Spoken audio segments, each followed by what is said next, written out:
Welcome back to another Five Questions with your girl AJ, the Suburban Princess here. This is very exciting for me because not only do I listen to him on the radio daily, I always love to send him little messages or he likes my reposts on IG. I appreciate him for taking me seriously with my Dallas Goddard obsession and not making too much fun of me.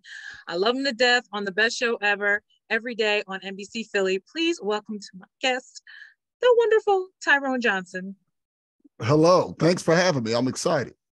I'm happy that you decided to do my little podcast show because I'm telling you, Five Questions is not only an excuse for me to be nosy, but it's an excuse to actually talk to folks like you that I haven't seen since I think the last Fan Fest I went to a couple years back. So I know that it's been rescheduled for the end of the month, right? Yes, the 29th, 2 days before Halloween, the night where people going to be, scantily clad and stuff, because it's a Saturday. People going to be in there, sexy nurse, sexy this, sexy that. That's going down. So, yeah. I can't. I'm sorry. But these days, having my personal summers, I can't be letting nobody see no sexy. But thank you very much once again for doing this. Five questions. I'm going to start off with one of my favorite questions to ask people because I always like to know your background. So growing up in Pennsauken, tell me what is most cherished memory you had growing up in Pennsauken, New Jersey, and what it has taught you as the Tyrone Johnson that you are now. It's funny because I've told this story a lot of times. The most cherished one in Pennsauken has to be in my house, in my basement, because that's literally, I think it's the only reason I even went into radio. So it was a snow day. And my brother and I had to go out and shovel, got to go make some money, got to shovel our own walk and then go try to make money. And then we get back in. It had to be in January because we had got a weight set for Christmas, the first one we ever owned. So once we got done, we're in the basement and we're on the weight set for the first time that my dad had got us. We were athletes growing up and everything. And in the corner in the basement was a radio that was left behind by the previous owner. So I was 12 at this point. We moved into the house. I was 8. So it's been sitting there for 4 years, this radio. So my brother and I, it's down there. Obviously, we didn't even have money for our own music and stuff at 12. My dad was like, you can make that kind of money. And we actually used that money to get our first CD player. Like my dad was like, any money y'all make, we'll match it. And then we got our first CD player and a stack of CDs and stuff from that trip. So we didn't have it yet. So it's like, let's get some music or something on while we're doing this. I plug in the radio and we find out at the time that one, it worked because we had no idea. It was an old radio. And 2, it was AM only. I spin the dial and I find the only sports talk station in the city at the time on the AM dial. And they're talking sports. And I only wanted to do that from that moment on. Wow, that's classic. That is very classic. Yeah. I love it. And it's so funny how when you talk about radios, I still have a love for the old school looking radio with the one dial. And I know now that they make them into they can look like compact disc players and stuff. And I know now that even sounds ancient, but whatever, showing my age. But I always loved the old school. And I always wanted a jukebox if I ever got a house on my own. I would want an old school jukebox because I wanted to play all 90s and old school, way before my decade. But that's cool. That's a cool memory. Now you talked about sports and stuff. So what sports did you play growing up? I played football, basketball, ran track, played a little baseball, not particularly well. That was my least because I wanted to play center field, but I didn't have a great arm, just keeping it real. Gotcha. So then I would have to play on the infield. No, I wanted to be Ken Griffey Jr. I wanted to be the star outfielder. That wasn't so it was football, basketball, and track, and did all 3 in high school. And but even Little League, it was always football and basketball going all the way through up until high school. Then it was football, basketball, track. And that's kind of how it was, yeah. Yeah, because track, I thought I was going to keep going actually myself because I love doing the standing long jump and I love doing the relays a lot with the batons and everything. But after a while, that knee started acting up and I'm like, yeah, this isn't my future. So, but as well as growing up with sports, who did you look up to, whether it be a family member or whether it be even, I don't know, someone in the business, you being in radio? Was there someone that actually motivated you to keep going, I guess, in life that you could reminisce about? I'm very blessed to have a great family and a great family and a stable family. And what I mean by that was I had only heard about divorces. It was until I was into my teens before anybody in my family got divorced, period. So your situation where you have your parents together, which I know a lot of Black kids didn't have. My mom's side, her parents still together. On my dad's side, his parents still together. My uncles still with their wives. So there was so much stability around that I was able to, like, my dad was able to tell me, you don't need outside role models. Like, that was taught to me. Like when Charles Barkley did that commercial talking about I am not a role model when I was a kid, my dad couldn't stand Barkley for whatever reason as a kid, but he agreed with that because he was always saying you look to your family for role models. You don't look to those outside people because you don't know them. And then if they were to fall, you know, if they were to fall, you end up kind of like you're looking, you might look and try to do the wrong thing because you don't know if they're the right kind of influence. So I was very blessed in that way.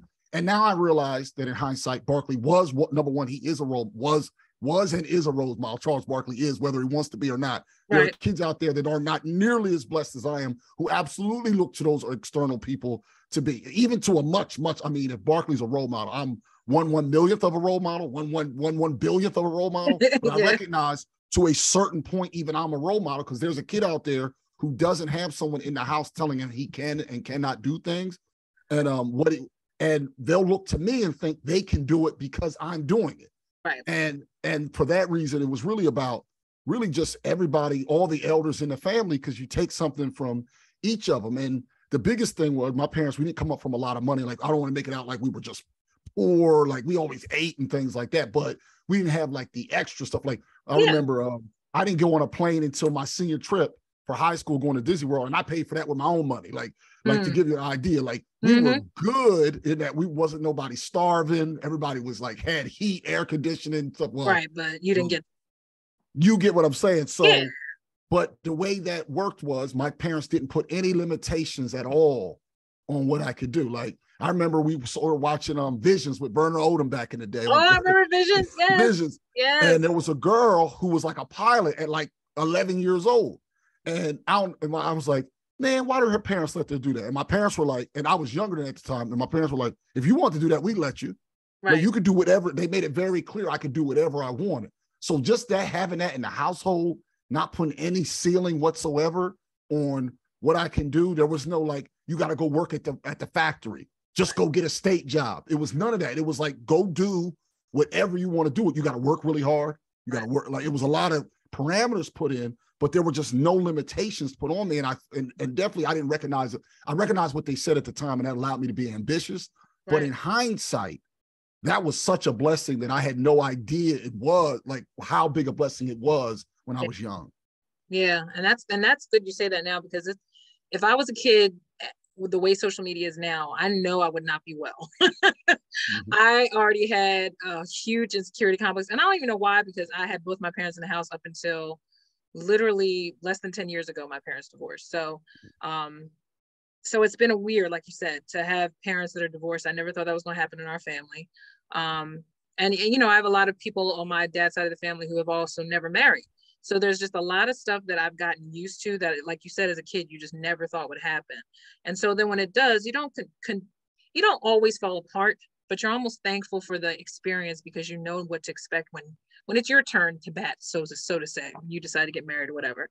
I personally am not a fan of marriage anymore. And that's just because I think as I've gotten older, I feel like that's just extra work for me that I don't need. And I also haven't found that person, because everyone who finds that person, I guess, wants to, but, or doesn't. But either way, that was an excellent answer though, because I do relate to growing up like that, thinking that way. Now, because you're on radio, and because now that you are on The Best Thing Ever on NBC Philly and also on 97.5 Fanatic, in all your years of radio experience, what has been the most prominent lesson you've learned thus far? The prominent lesson was you gotta, there's two. You have to really love it. And radio is a tough business, and media period is a really tough business, and it's a nasty business. People are seeing that. Yeah. So like right now, like it's a nasty business. So number one, it was like you gotta have the stomach for it. Like, don't do this if you don't have the stomach for it. Like, if you can't sleep at night, recognizing what this business actually is, you shouldn't go into the business. And I learned that pretty early in the game. And that was good about starting so young. Because I got my job when most people were getting internships. I got my first job when I was 20. And so I've been doing this now 22 years. So literally more than half my life at this point, which is kind of scary now that I said it out loud. Think about it now, you're like, whoa. Yeah, I've never said that out loud before. Literally, I've been doing this more than half my life. Like, I've been doing radio longer than I didn't do radio. But it was like, if you don't have the stomach for it, don't do it. And then the other part is you have to try to, you have to learn how to do as much as you can. Like, it's been weird. Like, the last few months, I haven't been running the board.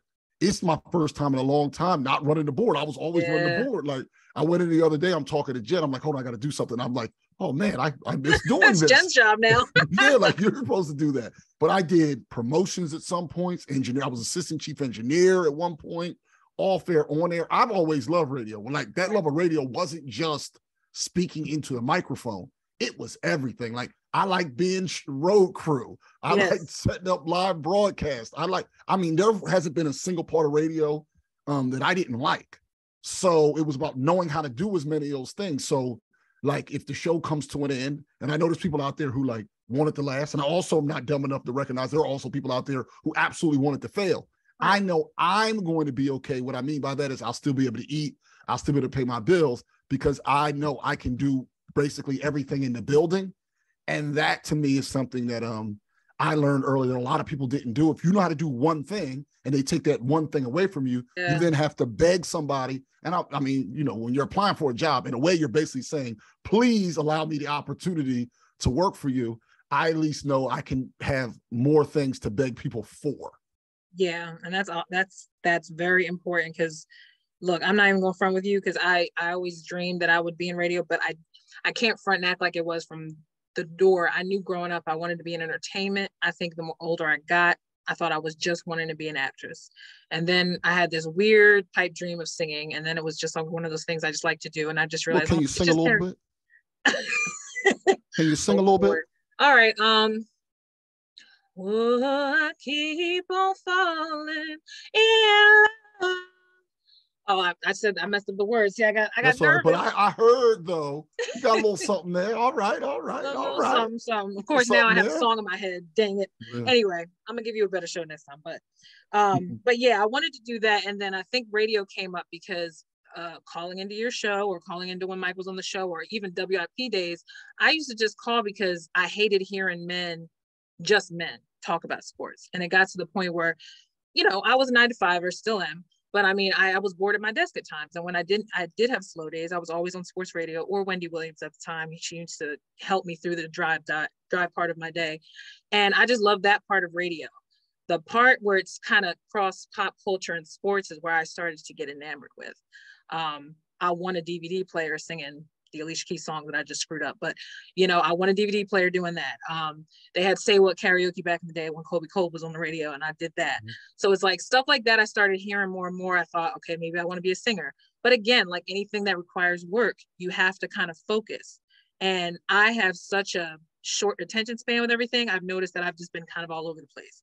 So radio became something that made sense because of the voice and the fact that you don't have to be like, a size 2 to be a voice actor or to even be on the radio. Because, most of the time people normally didn't see you. Mm-hmm. So I started to realize as I got older that maybe that was something I could study and that I could get good at it. And it's not something worried about age limit or looks. So that's why now it's kind of made sense to study voice acting and listen to the radio and learn how people, I don't know, just run the shows and stuff. And now with podcasting, of course, every Tom, Dick, and Harry got a podcast show, i.e. me, but it's something you can get your takes out without feeling suppressed by the general media.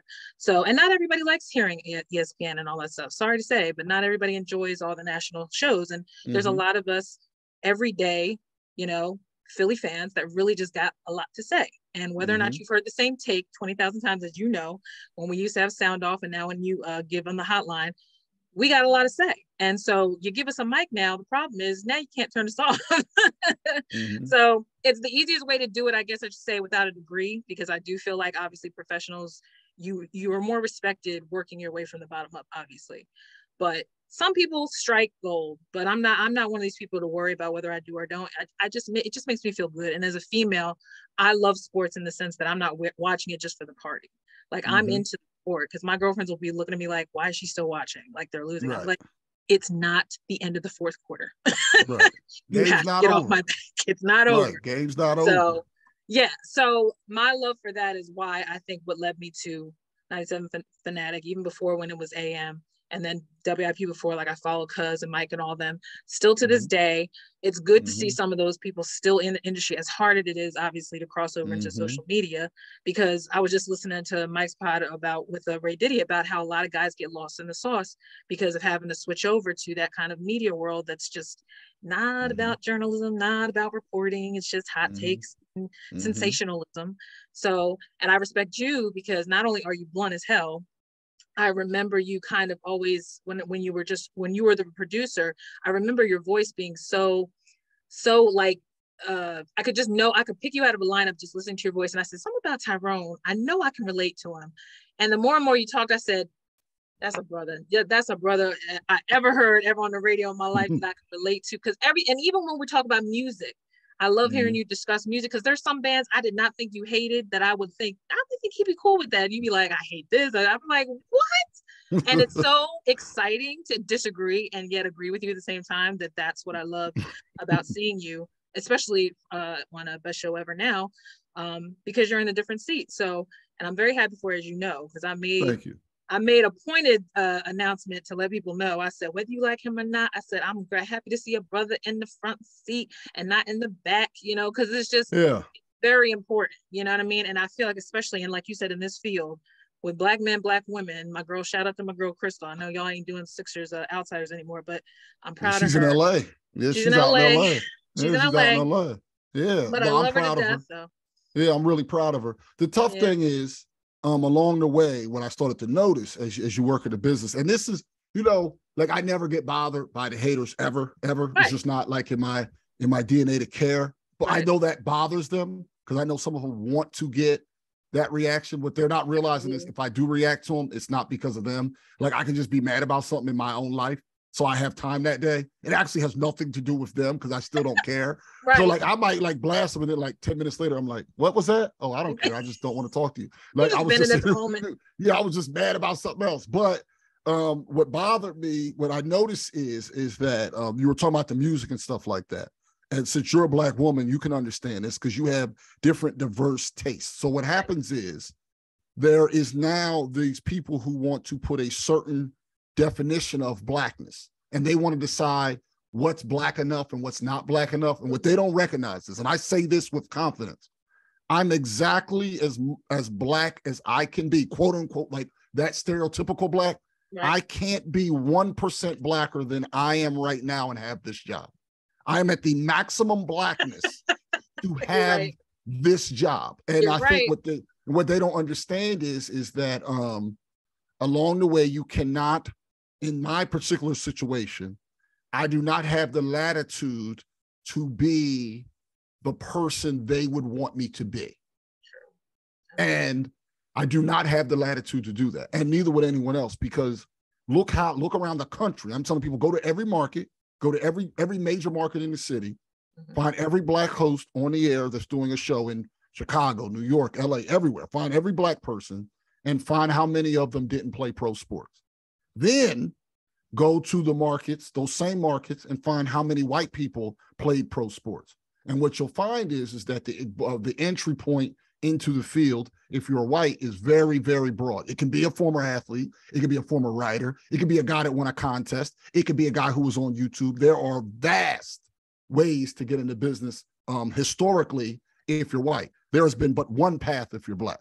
Yeah. And when people, especially the Black people who root against me, and I'm not saying that they should listen to me if they don't like me. If they don't like me, they don't like me. Like, what I'm saying is, those that try to hate on me for the Blackness part, what they don't recognize is that if I'm gone, they're not going to replace me with you because you're Blacker.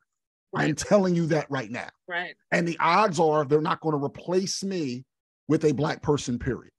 So if you want Black people on the air, it's up to you. I'm saying it's up to you, but I'm just trying to be honest there that usually, like, they'll go, oh, they'll move that person in, right? And then who will replace that person? The odds are. So that's the part that I don't think they recognize the reality of the business sometimes. And the reason that made me think of it is, like, me liking, I don't only have to like hip hop. Like Jay-Z, Prince was my favorite musical artist, period. Right. Jay-Z is by far my favorite rapper. He's in my top 5 all musicians, period. That doesn't mean I'm not allowed to like rock music, and liking certain parts of rock music doesn't dilute my blackness because you said so. This is true. This is stuff that I wish I had not been afraid to be proud of growing up in high school. But when you're in an environment that majority is white, and especially when you have other Black folks that are intimidated by you because you speak well or because you have white friends, and they assume that you don't know anything about your culture. Mind you, most of the time, if I didn't know anything, it's just because I was so busy doing my own daggone thing, not just because I didn't want to learn. There's a lot of things that I think we've all learned, even in quarantine, because we had no choice but to keep our butts home. There were so many things that were unlocked about Black history that I think a lot of us, whether you're white or Black, kind of got introduced to us because of everything that was going on. Now, mind you, nothing has changed, granted, but we just had time. And the time that you take to honestly grow and evolve as a person and learn and read books, or even just pay attention, be mindful, you know, it'll evolve yourself as a person, whether you're Black or white. And I think the problem with, my sister used to always even say to me, she's like, black is not a verb, Black is a noun. She's like, so people need to stop doing this, being Black, talking Black, all that crap. She's like, that pisses me off. And I agree with her. But we've also had a very, very diverse family where we have people who have married white, people who have married Finnish, people who have married Puerto Rican. So it doesn't matter to us. At the end of the time, just be a good person. You know what I mean? You know, karma is a bitch. So it's like, just don't leave no stone unturned, and just don't treat people like crap. Like you said, being in social media, I'm sure it's easy to ignore too, because you don't see these people and you know that these people wouldn't say that crap to your face. You know, without you saying anything first, obviously. None of them would. Yeah. And there's really never a need to be that hateful. It's just, you realize a lot of people use sports as their soundboard for everything else. And so if you don't take it personally, which I think is hard, if, like you said, I'm a sensitive person, I'm an empath, so I would probably pop off. But, you know, everybody's different. It's at that point where it's just like, you know what, I'm not going to change your mind. And listen, I'm just going to keep on being me, and somebody not liking me really isn't my problem. You're right. That's their problem. Right. And one of the questions too, I want to get out before I get off of the podcast right now, and I want to keep you to thank you. What is your pet peeve when you're out with your wife, or you're out, especially because your wife is Caucasian, and I understand that exactly what you said before makes perfect sense as to why that shouldn't matter regardless, because if your wife was white or Black, does it really matter? Does that make you less or more of a person? Because I know when people get at me about being obsessed with Dallas Goedert, they be like, you always like whacking them white players. I'm like, excuse me, whether I do or I don't, it don't matter. Ain't none of these brothers gonna come up to me and ask me to marry them.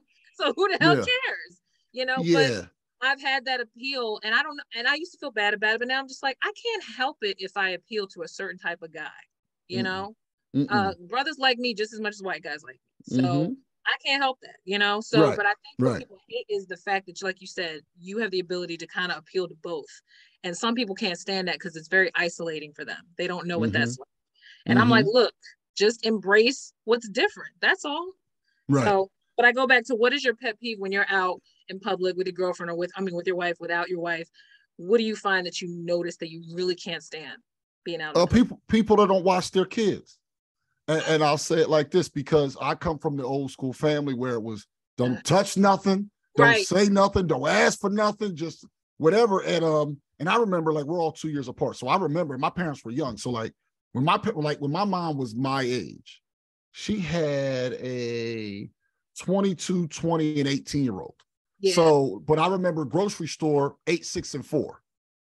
And she was taking us to the grocery store. And it was like, she didn't really need, she would make sure we weren't running crazy. We weren't acting crazy. Thank you. Like, and the thing is, I'm not saying that kids don't act up. I'm not saying we didn't act up. What I'm saying is there were repercussions for acting up.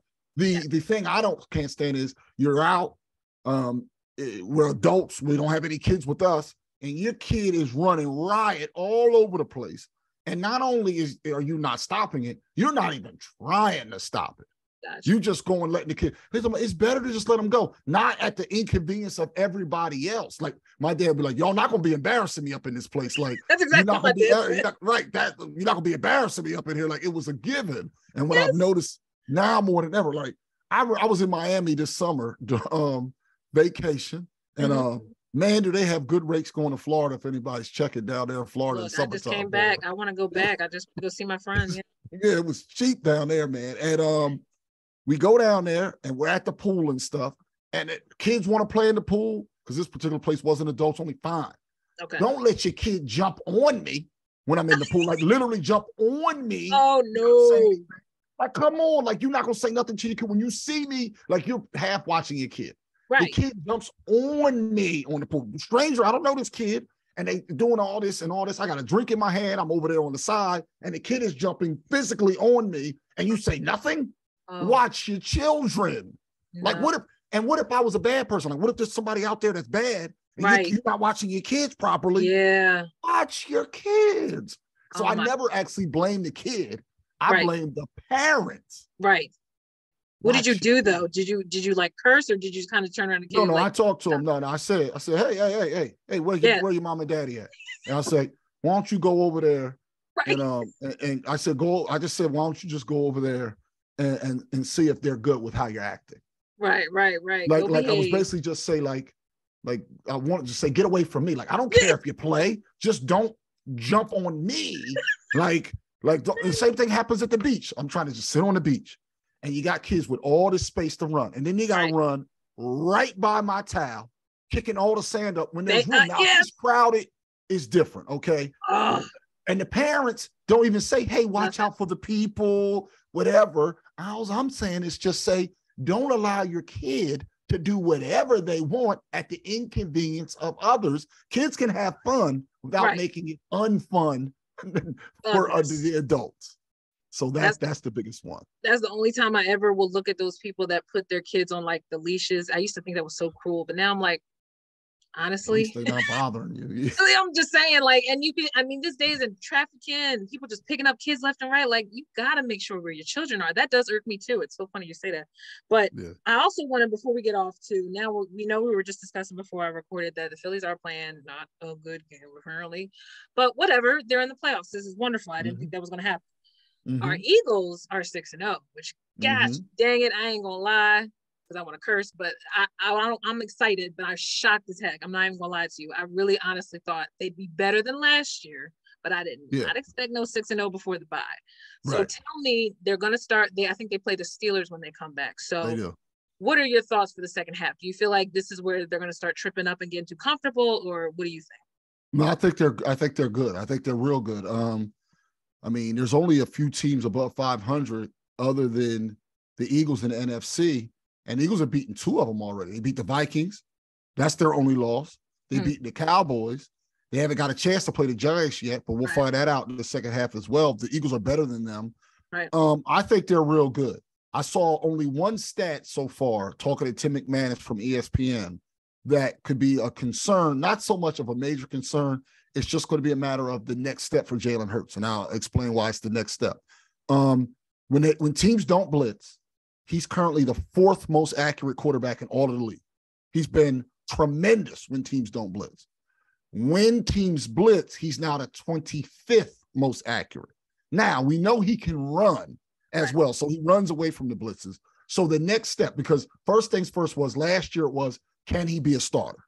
Then they make the playoffs. That's step one. So we know that he can be a starter. Then the next question is, can he be our starter? Because we're not going to sit here with one of those starters where you can't really win. You want one of the starters where you can eventually win. Now we've learned, okay, he's a real starter for this team. Now the next step is, can he be a Super Bowl quarterback? Like we're learning about him because the rest of the team is solid and we're learning about them as well. But you know how important that quarterback position is.